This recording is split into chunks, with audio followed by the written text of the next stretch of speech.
చూస్ country delight, live better. ఇప్పుడే country delight యాప్ని download చేసుకోండి. చెప్తున్నా కదా, ఎవ్వరు ఎక్కడ డామినేటింగ్గా ఉండరు. ఒకనొక టైంలో మనకి ఎన్టీఆర్ గారైన హీరో అన్న లెవెల్లో ఉంటుంది. మీరు ఖచ్చితంగా థియేటర్కల్ వాచ్ అయితే చూడొచ్చు. లేదు, అది ఎవరైతే చెప్తారో వాళ్ళకి ఖచ్చితంగా సినిమా చూసే నాలెడ్జ్ అయితే లేదు. నేనైతే ఎవరు తక్కువ చేసిన ఫీలింగ్ అయితే ఖచ్చితంగా నాకైతే కనిపించలేదు. ఖచ్చితంగా ఇద్దరికి మంచి రోల్ ఇచ్చింది. చెప్తున్నా కదన్నా, నేను అసలు బాలీవుడ్ ఫిలిమ్స్ ఇంతవరకు ఏ మూవీ చూడలేదు. ఇది ఫస్ట్ టైం వాచ్ చూడడము. అది కూడా ఎన్టీఆర్ ఉన్నాడని నాకు 0 ఎక్స్పెక్టేషన్స్ ఉండే.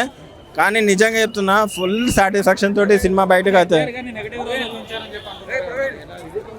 అది స్టోరీని మనకు అక్కడ డిమాండ్ అట్లా చేస్తుంది. బట్ మనకు సినిమా చూస్తున్నంతసేపు ఎవరు హీరో ఎవరు విలన్లా అనేది మనకు మధ్యలోనే తెలిసిపోతుంది. మనకి ఇంటర్వెల్ తోటే మనకు కంప్లీట్ స్టోరీ మనకు అర్థమైపోతుంది. సెకండ్ హాఫ్ బాగా ప్లేస్ అయింది ఏంటంటే యాక్షన్ సీక్వెన్సెస్, ఇద్దరి మధ్యలో గూస్ బంప్ యాక్షన్ సీక్వెన్సెస్ అయితే వస్తాయి. అది మాత్రం సూపర్. Thank you.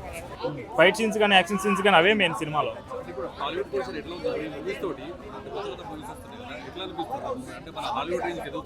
హాలీవుడ్ రేంజ్కి ఎన్టీఆర్ని బాలీవుడ్ వాళ్ళే పిలిచి మా సినిమాలో చేయమన్నారంటే అర్థం చేసుకోండి. ఎన్టీఆర్ అన్న యాక్టింగ్ అది ఎలా ఉంటుందని ఆ లాస్ట్ క్లైమాక్స్లో అయితే ఎన్టీఆర్ అన్న యాక్టింగ్ అసలైన రూపం చూపిస్తారు.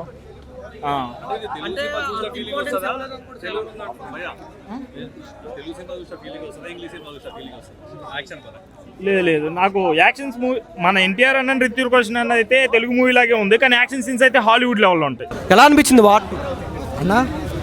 వార్ 2 సినిమా చూసిన ఇప్పుడే. 300 రూపాయలు టికెట్ పెట్టి వచ్చి బ్లాక్లో తీసుకున్నది. 300 టికెట్ని 450 రూపాయలు పెట్టి బ్లాక్లో తీసుకున్న టికెట్. అంత డిమాండ్ ఉంది. ఇప్పుడు బయట పబ్లిక్ ఏమంటారు, కూలీకి హైప్ ఉంది, కూలీకి బుక్ మై షోలో 50,000 టికెట్లు పోయినాయి, 1,00,000 టికెట్లు పోయినాయి, ఆ టికెట్లు పోయినాయి. ఇది కాదు మ్యాటరు. వార్ 2లో ఎన్టీఆర్ అన్న 1 మ్యాన్ షో ఉంది. ఎన్టీఆర్ అన్న లుక్స్ వేరే ఉన్నాయి. 10 నిమిషాలు ఒక్క రోల్లో చూపిస్తే ఇంకో 10 నిమిషాలు ఇంకో రోల్లో, 10 నిమిషాలు ఇంకో రోల్లో. సినిమాలో రోల్స్ కాదు భయ్యా, గ్రాఫిక్స్ బాగాలేదంటున్నాడా? నువ్వు సినిమా చూసినావన్నా? నువ్వు సినిమా చూసినావా? సినిమా చూడకుండా నువ్వు మాట్లాడకు. నువ్వు సినిమా చూసిన తర్వాత నీకు గ్రాఫిక్స్ నచ్చలేదా? నా ముందుకు రా, నా ముందర మాట్లాడు. అప్పుడు ఏం నచ్చలేదో చెప్పుదాం, దాని తర్వాత మనం డెబిట్కి దిగుదాం. చాలా బాగా చూపించారా? ఎన్టీఆర్ని మీరు ఊహించని స్థాయిలో చూపించారు, మీరు ఊహించుకోలేరు. ఇద్దరిలో ఎన్టీఆరే తోపు అని చెప్తాను నేను. ఎందుకంటే యాజ్ ఎ తెలంగాణ వాసిగా నేను ఎన్టీఆర్ తోపని చెప్తా. బట్ యాజ్ ఎ తెలంగాణ వాసిగా కాదు, ఆల్ ఇండియా చెప్తుంది రేపటి నుంచి ఎన్టీఆర్ అన్ననే బెస్ట్ అని చెప్పి. ఇది ఫస్ట్ టైం అనుకుంటున్నా, నిజంగా చెప్తున్నా. ఇలాంటి సినిమా మీరు ఎప్పుడు చూసి ఉండరు, నిజంగా చెప్తున్నా. వేరే లెవెల్ సినిమా. ఇక ఒక్కటే మాటలు చెప్పుకోవాలంటే, ఈ సినిమా గురించి రేపటి నుంచి ఆల్ ఇండియా మాట్లాడుకుంటుంది, ఆల్ వరల్డ్ మాట్లాడుకుంటుంది.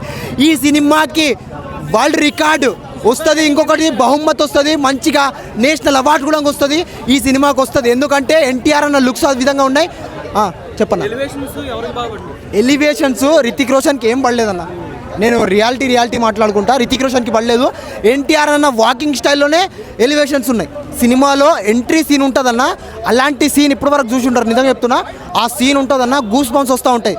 ఒక 20 నిమిషాల తర్వాత ఎంట్రీ ఉండొచ్చు, 20 నిమిషాల తర్వాత ఉంటుంది ఎంట్రీ. బట్ ఆ సీన్ గూస్ బంప్స్ వస్తాయి, ప్రేక్షకులను ఇట్లా లేపుతాయి సీట్ల మీద నుంచి. అంటే ఖైరాన్ అడ్వాణి గారికి స్క్రీన్ ప్లే బాగానే ఉందన్న, తక్కువ ఉందని నేను చెప్పలేను. సీన్స్ కట్ చేయడం కాదన్న, ఇంకా యాడ్ చేసి లిప్ లాక్స్, రొమాన్స్ సీన్స్, అది కొన్ని సీన్స్ చూపించారు. ఇంకా అన్నీ చెప్తే ప్రేక్షకులు హట్ అవుతారు. సినిమా కోరు మళ్ళీ 300 కాదు 3,000 పెట్టినా తక్కువనే ఆ సీన్స్ కోసం. Thank you. ఓవరాల్ 5కి 4.5. Thank you.